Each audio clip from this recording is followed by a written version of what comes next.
Capítulo 8, versículo 1, dice así: Cada uno se fue a su casa, y Jesús se fue al monte de los olivos, y por la mañana volvió al templo, y todo el pueblo vino a él, y sentado él les enseñaba. Entonces los escribas y los fariseos le trajeron una mujer sorprendida en adulterio, y poniéndola en medio, le dijeron: Maestro, esta mujer ha sido sorprendida en el acto mismo de adulterio. Y en la ley nos mandó Moisés apedrear a tales mujeres. Tú pues, ¿qué dices? Mas esto decían tentándole para poder acusarle. Pero Jesús, inclinado hacia el suelo, escribía en tierra con el dedo. Y como insistieran en preguntarle, se enderezó y les dijo: El que de vosotros esté sin pecado sea el primero en arrojar la piedra contra ella. E inclinándose de nuevo hacia el suelo, siguió escribiendo en tierra. Pero ellos, al oír esto, acusados por su conciencia, salían uno a uno, comenzando desde los más viejos hasta los postreros. Y quedó solo Jesús y la mujer que estaba en medio.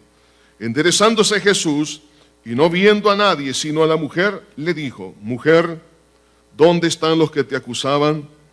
¿Ninguno te condenó? Ella dijo: Ninguno, Señor. Entonces Jesús le dijo: Ni yo te condeno, vete y no peques más. Buen pastor, gracias por tu hermosa y poderosa palabra. Ella es viva y es eficaz, convierte el alma.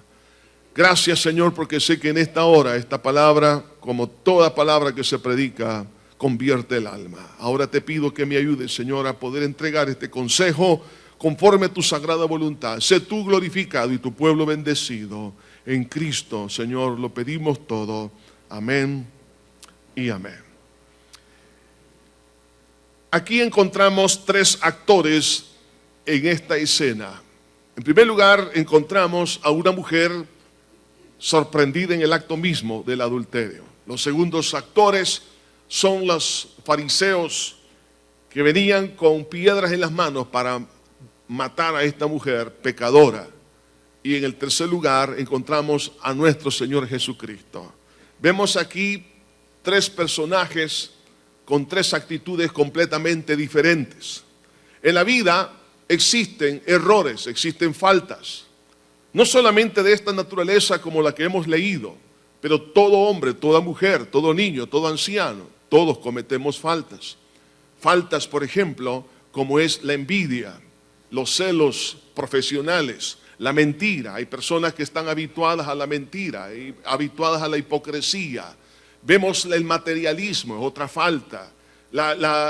Todo tipo de falta de misericordia. ¿Cuántas faltas no se cometen a lo largo de la vida?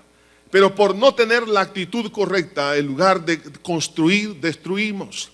Esta nación que lleva el nombre de nuestro Señor Jesucristo, el Salvador, si esta nación tuviese restauradores, no estaríamos en la condición que nos encontramos.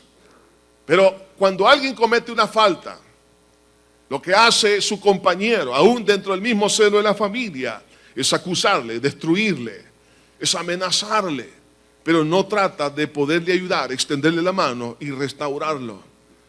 Pero la iglesia de Cristo no ha sido llamada para apedrear a nadie.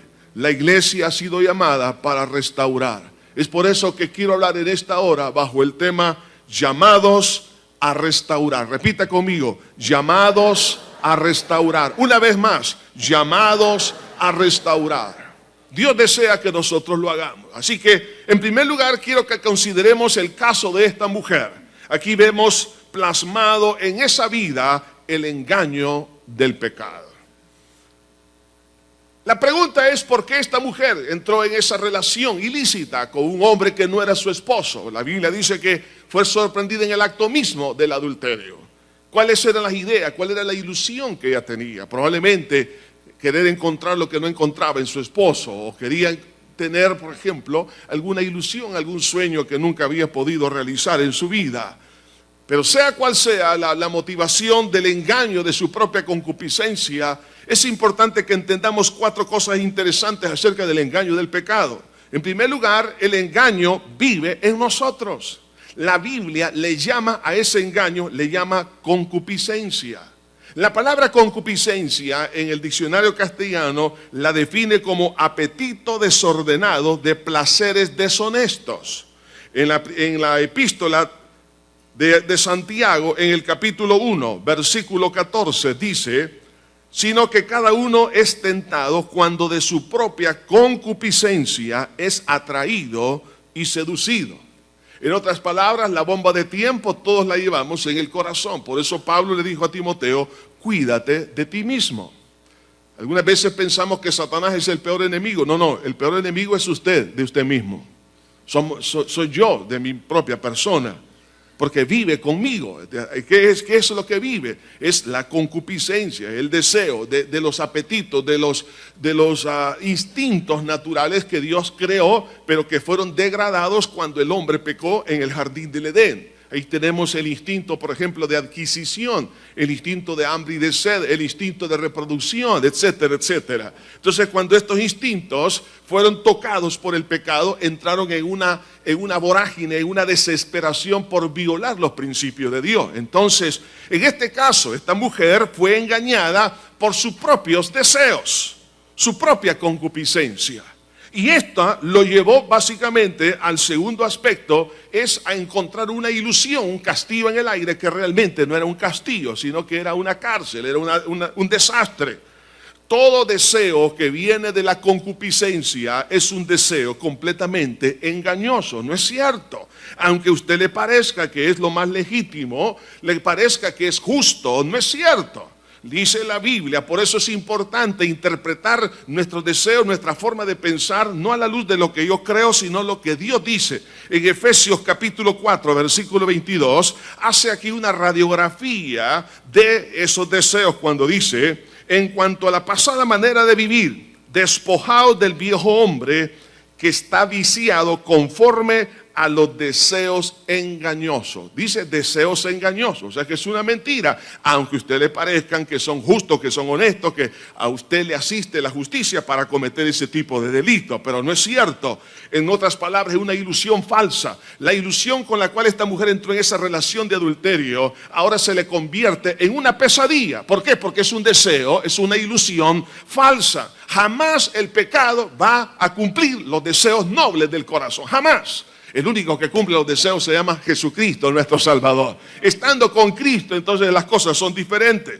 Pero a la vez encontramos en este engaño que esta mujer cayó, como también toda la humanidad hemos caído, vemos que el daño es también de carácter temporal. Los efectos se pueden sentir en la vida. Por eso la palabra de Dios en el libro de Proverbios, capítulo 11, encontramos aquí esta declaración en el versículo 3. La integridad de los rectos los encaminará, pero destruirá a los pecadores la perversidad de ellos. O sea, hay destrucción. Esta mujer lo que encontró fue una destrucción. En el momento en que ella cayó en adulterio y sorprendida en el acto del adulterio, ella estaba perjudicando ya su familia. Estaba perjudicando su salud, estaba perjudicando sus bienes materiales, estaba perjudicando su futuro, estaba perjudicando todo. Por eso también en el libro de Eclesiastés, en el capítulo 9, versículo 18, la Biblia dice: mejor es la sabiduría que las armas de guerra, pero un pecador destruye mucho bien. Oiga esto, pero un pecador destruye mucho bien. O sea, el pecado jamás va a construir. El pecado echa a perder todas las capacidades intelectuales. ¿Cuánta gente capaz? ¿Cuánta gente estudiada? ¿Cuánta gente con buenas, digamos, prestaciones, con buena reputación? ¿Cuántas personas que han tenido pues toda una vida de preparación académica y con mucha experiencia laboral? Por una falta, un error, un pecado, han tenido definitivamente que estar aguantando hambre porque echaron a perder mucho bien a raíz del pecado. Entonces el pecado nunca hay que creerle, jamás hay que creerle. Aún a sus propios instintos, su propia naturaleza, no le crea. La Biblia dice que son deseos engañosos. La Biblia dice que no hay nada más engañoso que el corazón. Ahora, si el corazón nos dice una cosa, yo tengo que ir mejor a la palabra de Dios, porque ella escudriña mi corazón. Ella penetra y parte el alma y el espíritu. En otras palabras, discierne realmente si lo que yo estoy pensando